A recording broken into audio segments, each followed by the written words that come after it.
हनुमान की जय, बोलो भाई सब संतन की जय।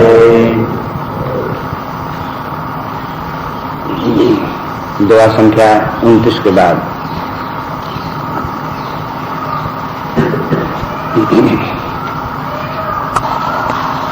जाग बलिक जो कथा सुहाई,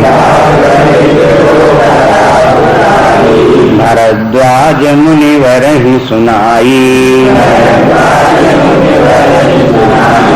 कही हूँ सोई संवाद बखानी, सुनहु सकल सज्जन सुख मानी। शंभु कीन यह चरित सुहावा,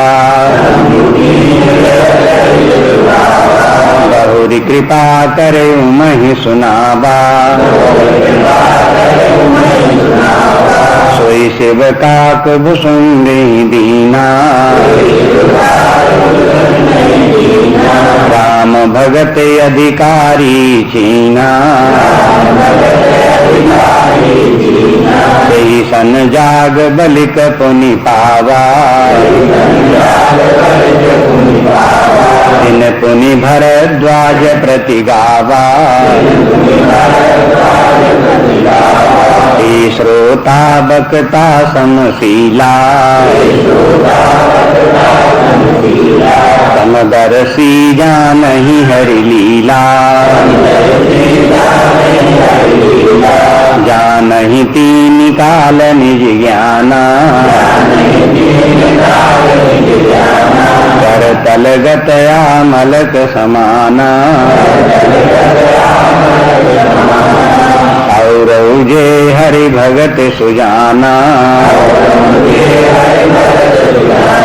कहीं सुनई समझई विधि नाना। मैं पुण्य निज गुर सन सुनी, कथा सुसु कर खेद।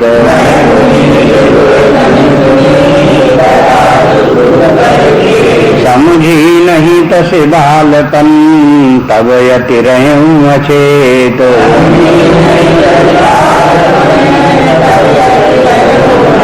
श्रोता बक्ता ज्ञान निधि, कथा राम कै गूढ़।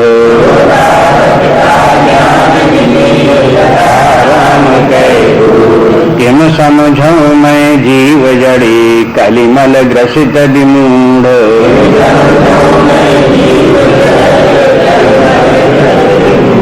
सियावर रामचंद्र की जय, पवन सुत हनुमान की जय, बोलो भाई सब संतन की जय।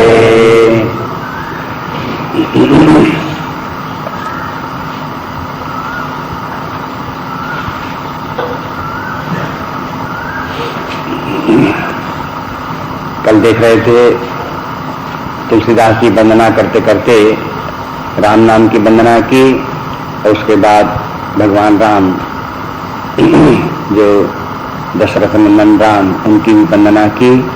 और कहते हैं कि उनकी वंदना के बाद हम कथा प्रारंभ करते हैं। वंदना के समय इस समय तुलसीदास जी ने अपनी विनम्रता भी व्यक्त की, दीनता व्यक्त की। दैन्य भाव अध्यात्म के क्षेत्र में बहुत आवश्यक है। दीनता शब्द का प्रयोग करते रहते हैं निरहंकार भाव में, कि कोई अहंकार नहीं, अहम का त्याग हो गया तो वही दीनता है। तो ऐसे ही तुलसीदास जी जो कुछ आगे कथा सुनाने जा रहे हैं, लोग तुलसीदास जी को अहंकारी समझ सकते हैं। ये शंका हो सकती थी कि तुलसीदास जी देखो अपने अहंकार के कारण उन्होंने हिंदी में कविता लिखी, अपने अहंकार के कारण से रामचरितमानस की रचना की। जैसे प्रायः लोग बात कोई महान कार्य करते हैं तो उनको उस कार्य करने का अभिमान भी रहता है। ये शंका तुलसीदास जी के साथ में भी हो सकती थी। उसके लिए उन्होंने स्वयं निवारण किया कि हमारे में बुद्धि कितनी है, ज्ञान ही कितना है। ये तो भगवान की वंदना करते करते, उनकी प्रार्थना करते, उनकी कृपा से जो कुछ होगा वही कथा सब हम सुनाएंगे।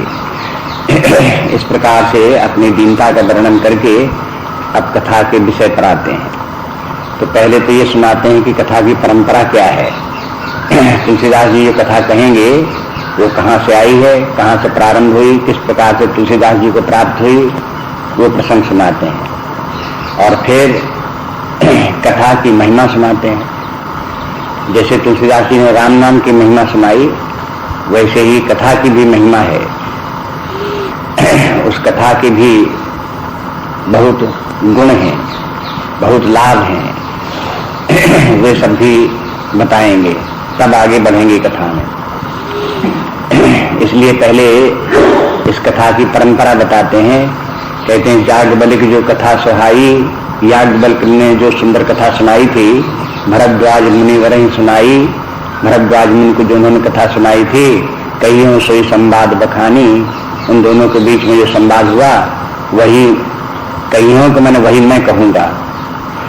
सुनो सकल सज्जन सुखमानी, सभी सज्जन लोग सुख मान करके इसे सुने। मैंने गोस्वामी जी का एक कहना तो ये है कि हम वो कथा सुनाएंगे जो याज्ञवल्क्य जी ने भरद्वाज जी को सुनाई। पहली बात यहाँ पे कही। और भी कई बातें आगे आती हैं, उनका सबका भी तालमेल बैठाना अपना आवश्यक है, नहीं तो भ्रम बना रहेगा। आगे चल करके कहेंगे कि जो शंकर जी ने कथा सुनाई वही हम कहेंगे। तो इनका सबका क्या तात्पर्य है, वो सब जो कुछ यहाँ कहते हैं और आगे भी कहते हैं, उनको सबको ध्यान में रख करके विचार करके रखें कि क्या है। यहाँ तो एक बात ध्यान में रखने की सबसे पहले ये है कि अध्यात्म विद्या एक ऐसी विद्या है, चाहे उसमें वेदांत का ज्ञान हो, उपनिषदों का ज्ञान हो, चाहे पुराणों की शिक्षा हो, चाहे भगवान राम की कथा हो, चाहे कृष्ण की कथा हो, ये सब जो कुछ अध्यात्म शास्त्र है, इसमें एक विशेष बात ये, कोई भी व्यक्ति ये न कहे कि मैं अपने मन से कह रहा हूं, यह मेरे मन की उद्भावना है। जो भी ये कथा सुनाता है वो परंपरा बोलता है कि हमने ये कथा या ये ज्ञान हमने परंपरा से प्राप्त किया, हमारे गुरु ने ये ज्ञान हमको दिया, जो ज्ञान हमें प्राप्त हुआ वैसे ही हम ये ज्ञान आगे अन्य लोगों को बता रहे हैं। अगर उसको ज्ञान के बताने में अगर ज्ञान बहुत अच्छा है, सही है, तो फिर इसमें शास्त्र की कृपा है और गुरु की कृपा है। और अगर जो कुछ ज्ञान बता रहे हैं उसमें कहीं गलती हो गई, जो कथा सुना रहे हैं उसमें कहीं त्रुटि हो गई, भूल भाल हो गई कहीं, तो उसका जिम्मेवार कौन? कथा सुनाने वाला स्वयं, कि वो गलती अपनी है। ये प्रकार से नियम। तो देखिए ये है लोक व्यवहार से विपरीत बात है। व्यवहार में लोग बात क्या करते हैं कि जो कुछ अच्छा है सो हमारा किया हुआ है, और जो गलती हो गई वो दूसरे लोगों के कारण से हो गई। उन्होंने ये कर दिया, उन्होंने ऐसा कर दिया, उन्होंने ऐसा बोल दिया, उन्होंने ऐसा हो गया, इसके वजह से ये गलती हो गई। व्यक्ति जहाँ खराबी होती है, दोष आते हैं, गलतियां होती हैं, उसको अपने सच स्वीकार नहीं करता। ये संसारी व्यक्तियों की प्रवृत्ति है और ये लक्षण भी है संसारी लोगों का। जहाँ जो व्यक्ति अपनी गलती स्वीकार न करे, दूसरों के ऊपर गलती मत्थे मढ़े, वो संसारी व्यक्ति है। और संसार से मुक्त पारमार्थिक व्यक्ति कौन? जो व्यक्ति गलती अपनी स्वीकार करे और अच्छाइयाँ दूसरी लोगों की माने। तो गुरु की कृपा है, शास्त्र की कृपा है, संतों की कृपा है, आसपास जितने लोग गुरुजन हैं, माता पिता आदि हैं, वे सब लोग मित्र आदि हैं, उन सबकी कृपा है जिससे कि कुछ भी अच्छा कार्य बन पड़ा। इस प्रकार का भाव बराबर दृढ़ में हृदय में लाने का अभ्यास करना चाहिए। और इसी का नाम है संस्कृति। संस्कृति माने कल्चर। इंडियन कल्चर का एक पॉइंट है ये, भारतीय संस्कृति का। अगर इस बात का अभ्यास कोई करता है तो वो भारतीय संस्कृति की रक्षा कर रहा है और स्वयं भी उसी संस्कृति का लाभ उठा रहा है। और यदि इसके विरुद्ध आचरण करता है, विरुद्ध मान्यता रखता है, तो अपनी ही संस्कृति को विध्वंस कर रहा है। संस्कृति के नष्ट करने का दोष भी उसके उससे पर आ रहा है। इसलिए ये जो जो अपने भारतीय संस्कृति के सिद्धांत हैं उनको समझना चाहिए और समझ करके जीवन में धारण करना चाहिए। इससे संस्कृति की भी रक्षा है और अपनी भी रक्षा है, समाज की भी रक्षा है। सबके हित की बात संस्कृति है, वो व्यक्ति और समाज सबकी रक्षा के लिए है और उन्नतशील बनाने के लिए है।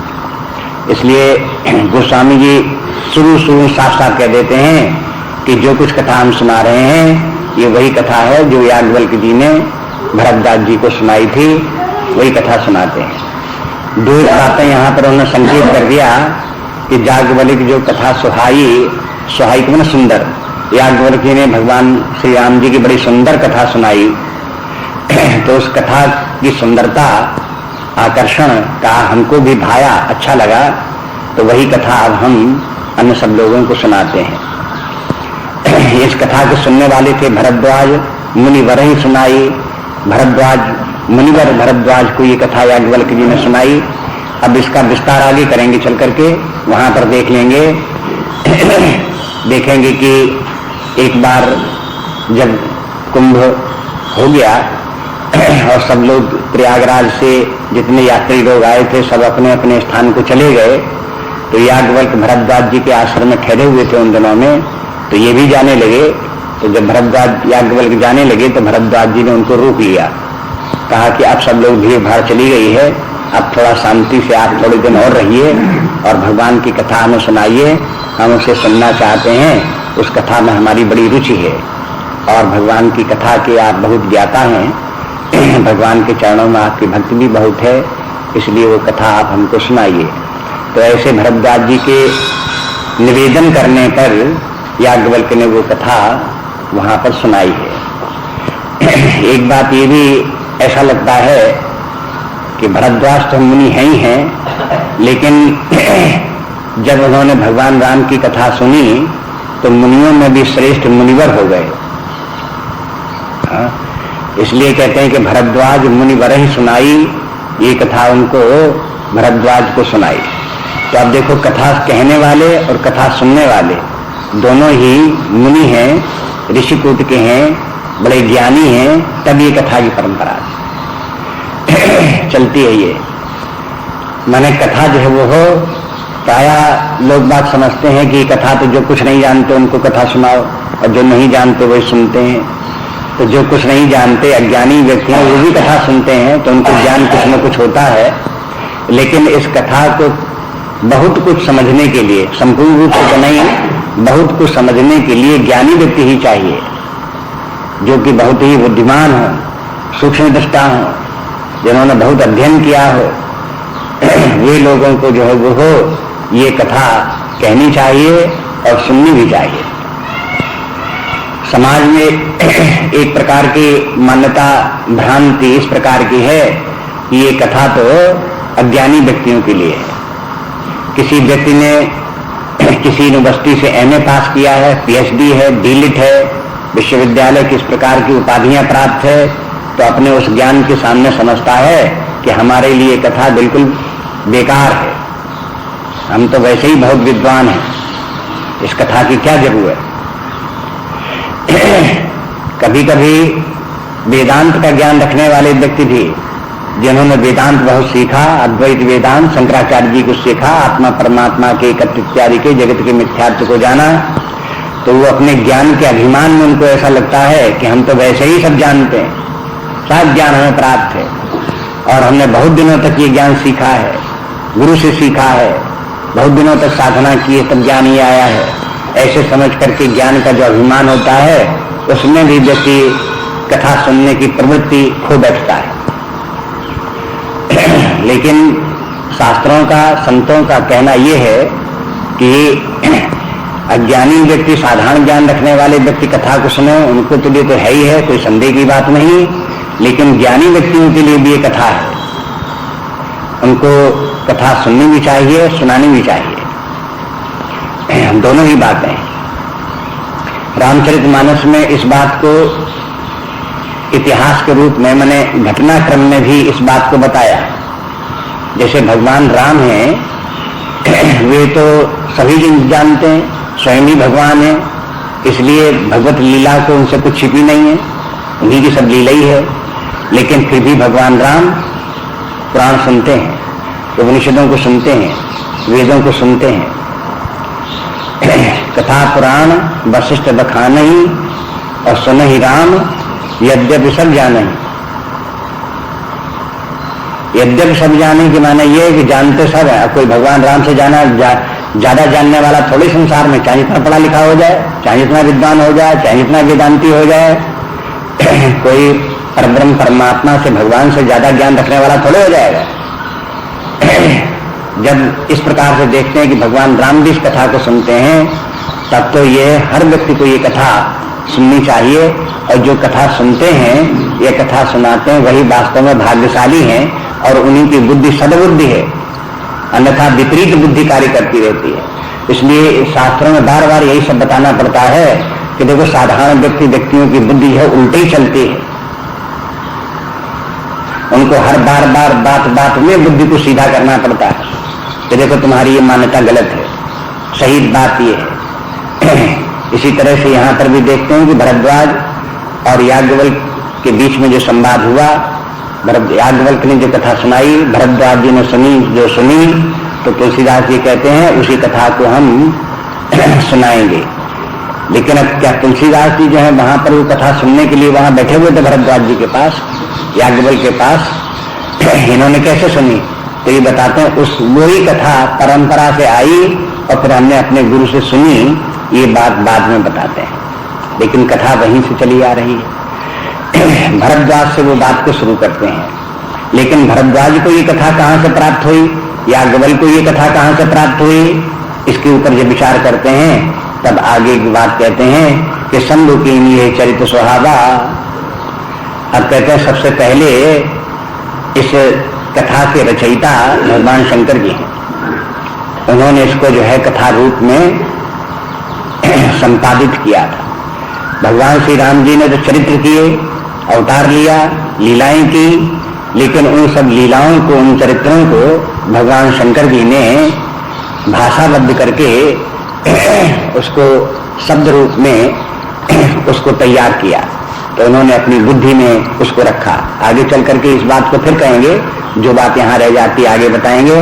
तो शंभु कीन यह चरित्र स्वभावा, कीन के मन रचना की, इस चरित्र की रचना जो है सबसे पहले शंकर जी ने की, और फिर बहुर कृपा कर उन्हें सुनावा, और बहुर मन उसके बाद फिर उन्होंने कृपा करके उन्हें सुनावा, माने पार्वती जी को ये कथा शंकर जी ने सुनाई। बहुर से तात्पर्य माने शंकर जी ने जब ये पार्वती जी को कथा सुनाई, उसके पहले शंकर जी ने इस कथा की रचना करके अपने हृदय में रखा हुआ था। जब पार्वती जी ने जब पूछा, तब वही कथा जो उनके हृदय में पहले से विद्यमान थी, वही उन्होंने पार्वती जी को सुना दी। इसलिए बहुर बोला। एक बार तो उन्होंने शंकर जी ने उस कथा को सुनकर के अपने हृदय में रखा, और दूसरी बार उनको पार्वती जी को सुनाया। अब देखो इसमें भी एक प्रक्रिया है, वो ये है कि व्यक्ति को चाहिए कि कथा सुनाने के पहले उस कथा को अपने मन में कह ले। देखो शास्त्रों में सारे युक्तियां भी मिलती जाती हैं। पहले व्यक्ति को कथा सुनाने के पहले अपने मन में उस कथा को कह ले। जिस सिद्धांत को मैंने वेदांत भी सुनाने जा रहा है, तो जो वेदांत जो ज्ञान सुनाने जाए, उसके पहले उस ज्ञान को अपने मन में कह ले। तो कह लिया तो शब्दबद्ध होकर के अपने हृदय में वो ज्ञान विद्यमान है। तो जब अपने आप अपने हृदय में कहेंगे, तो जहां कहीं कोई बात अटक रही होगी, उसको वो कहीं से देख दाख करके, पूछ पाछ करके पूरा कर लेगा, और अपने मन में उस बात को संपूर्ण रूप से धारण कर लेगा। यदि कोई व्यक्ति उस ज्ञान को या उस कथा को अपने आप अपने मन में भी नहीं कह सकता, तो दूसरे को कैसे सुनाएगा? बहुत बार लोग ये नहीं करते, अपने आप समझ लेते, कथा को अपने मन में कहेंगे नहीं, उस ज्ञान को अपने मन में कहेंगे नहीं, दूसरे से बोलना पहले से शुरू कर देते हैं। और जब बोलना शुरू करते हैं तो थोड़ा दूर तो आगे बढ़े, और उसके बाद कहते भाई हमसे बनता नहीं, हम कह नहीं पाएंगे आगे। वहां जाकर के उनको रियलाइज होता है कि आगे हम नहीं कह पाएंगे। इससे इस प्रकार की घटना घटे इसके पहले नियम ये है कि व्यक्ति अपने मन में कह ले। शंकर जी ने वो सारी कथा अपने मन में पहले कह ली और उसकी रचना हो गई, सबका सब उन्होंने अपने ध्यान में धर ली वो कथा। जब पार्वती जी ने पूछा तो फिर बिना विचार किए फिर तो वो एक के बाद अपने आप आती गई, हृदय में पहले विद्यमान थी, आती गई सुनाते गए, आती गई सुनाते गए, इस प्रकार से कथा आगे बढ़ती चली गई। कृपा शब्द क्यों आ गया?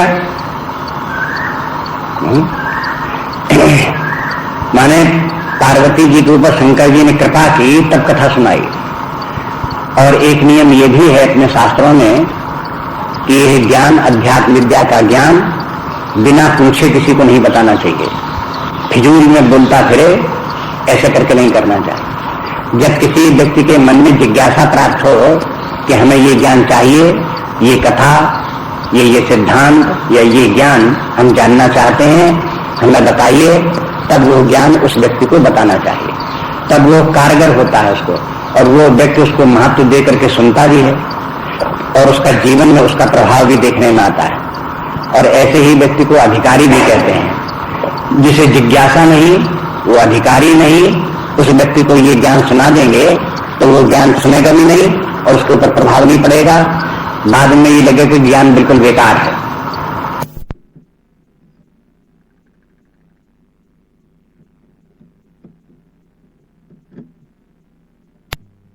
किसी का कल्याण नहीं कर सकता। अमुक व्यक्ति को ये ज्ञान सुनाया, उसके ऊपर कोई इसका प्रभाव ही नहीं पड़ा, इसके माने ये ज्ञान बिल्कुल बेकार है, ये कथा बिल्कुल बेकार है, ऐसी धारणा व्यक्ति की बनेगी।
वाले व्यक्ति हों तब उनको सुनाना चाहिए।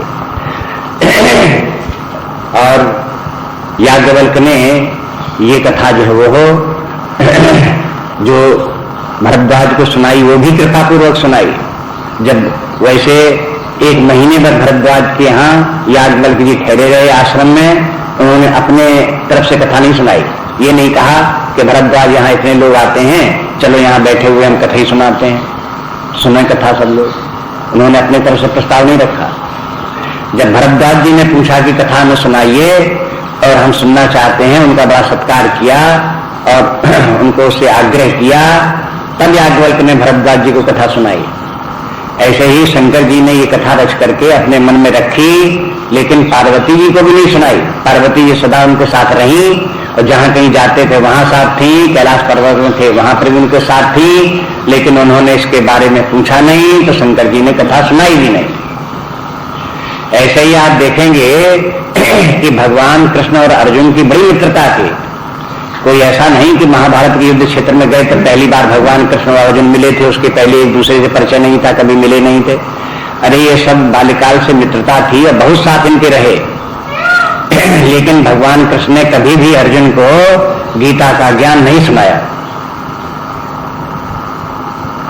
और उस समय जबकि ऐसी विषम स्थिति थी, जब दोनों तरफ सेनाओं में युद्ध होने जा रहा था, और उस समय ऐसे प्रकार के ज्ञान की बातें करना जरा कठिन स्थिति थी, तो भी अर्जुन ने जिज्ञासा व्यक्त की और अपने आप को कहा कि हम भगवान आपकी शरण में हैं, शिष्यस्ते हम ताम माम, हम आपके शिष्य हैं और हम जो है आप हमको बताइए, रास्ता बताइए, मुझे क्या करना चाहिए।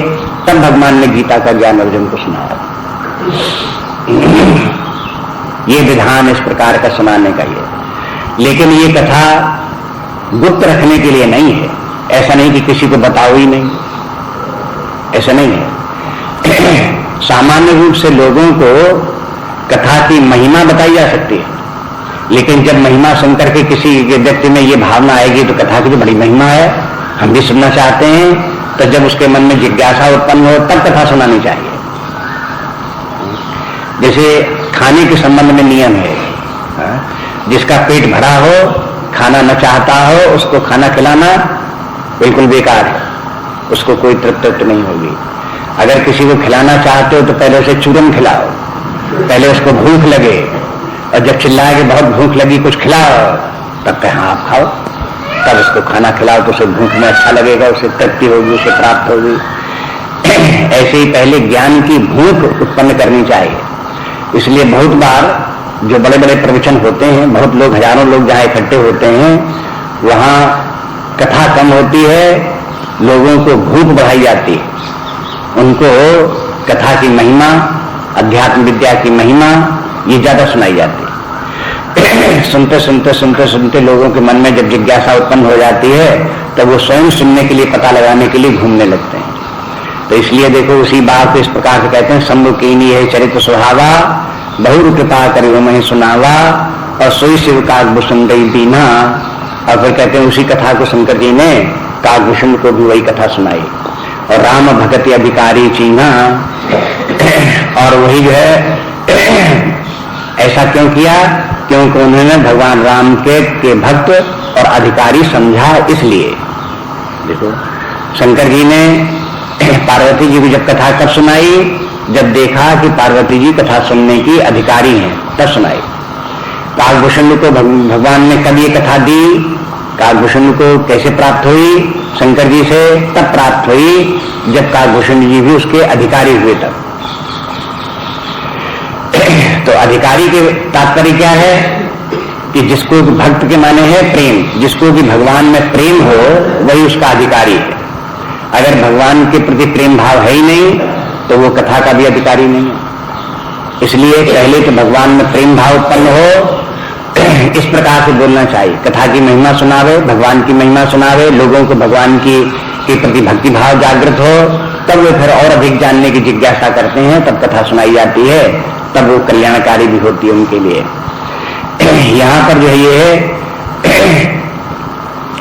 याज्ञवल्क्य और भरद्वाज तो दोनों अधिकारी थे, तो वहां कहने की कोई आवश्यकता नहीं, सहज ही अधिकारी थे। आगे स्वयं बता देंगे कि देखो ये दोनों जो है ये है श्रोता वक्ता शील निधि।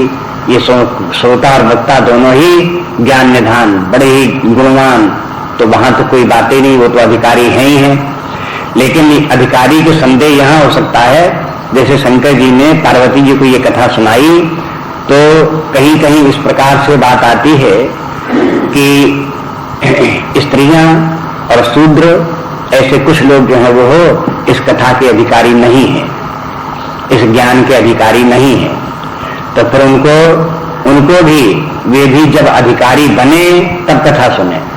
तब पार्वती जी स्वयं आगे चल करके देखेंगे, कहती हैं कि यद्यपि जोशिता नहीं अधिकारी, ऐसे करके बोलती हो कि स्त्रियां यद्यपि इस ज्ञान की अधिकारी नहीं है, लेकिन फिर भी जहां देखते हैं कि भगवान की भक्ति है तो वो भगवान का भक्त तो अधिकारी है ही है। इसलिए चाहे स्त्री हो चाहे शूद्र हो, किसी भी जात का हो, लेकिन भक्त है तो अधिकारी है। इसलिए पार्वती जी कहने लगी कि हमें कथा सुनने की बड़ी रुचि है, बड़ा प्रेम है, इसलिए वो कथा हमें सुनाइए। अगर आप ठीक समझते हो तो शंकर जी ने कहा कि नहीं तुम अधिकारी हो, तुम्हें हम कथा सुनाते हैं। तो इसलिए यहाँ का राम भगत अधिकारी चीन्हा, जब उन्होंने देखा कि भगवान की भक्ति इनमें है, उसके अधिकारी हैं, तब उन्होंने वो कथा शंकर जी ने उनको सुनाई। यही कथा पार्वती जी के पहले पूर्व जन्म में यह सती थी। जब सती थी तब भगवान में इनकी प्रीत नहीं थी, विश्वास भी नहीं था, शंकाएं थी। वो कथा फिर आगे जब आएगी तो उस कथा में देखना किस प्रकार से सती जो वो इस कथा की अधिकारिणी नहीं थी। सती भी स्त्री थी, योषिता थी, लेकिन उनको शंका थी, भगवान में प्रीत नहीं थी, लौकिक आसक्तियों में इतनी ज्यादा वो पड़ी हुई थी कि उनको जो है भगवान में प्रीत नहीं थी। इसलिए भगवान शंकर जी ने भी वो कथा उनको सती को नहीं सुनाई। लेकिन वही सती ने शरीर छोड़ने के बाद जब पार्वती का रूप धारण किया और उनके मन में जो भगवान राम के प्रति शंकाएं थी वो धीरे धीरे निर्मूल हुई और भगवान के चरणों में प्रीति हुई, तब फिर उन्होंने देखा कि पार्वती जी तो अब अधिकारी हैं। तो उन्होंने जब पूछा तो शंकर जी ने वो कथा सुना दी थी। तो इस प्रकार से सारे प्रसंग को देखें तो एक अवस्था में अनधिकारी और दूसरी अवस्था में अधिकारी। तो अनधिकारी व्यक्ति सदा अनधिकारी बना रहे ऐसे नहीं होता, कालांतर में वो अधिकारी हो सकता है। इसी प्रकार से ये काकभूषण जो है वो पहले शूद्र थे, अयोध्या में जन्मे और महाकालेश्वर मंदिर में जाकर के वहां उन्होंने वास किया। उनके गुरु ने जो है उनको शंकर जी की भक्ति, भगवान राम की भक्ति सुनाई, कुछ उन्होंने तपस्या की। उसके बाद में फिर शंकर जी का शाप भी हो गया और फिर अनेक जन्म को धारण करने पड़े। अंत में ब्राह्मण शरीर प्राप्त हुआ और फिर लोमस ऋषि के पास गए। तो लोमस ऋषि फिर ये कथा और भक्ति और ज्ञान ये सब लोमस ऋषि काकभूषण जी को प्राप्त हुआ। लेकिन कब प्राप्त हुआ? जब वे अधिकारी हो गए तब प्राप्त हुआ।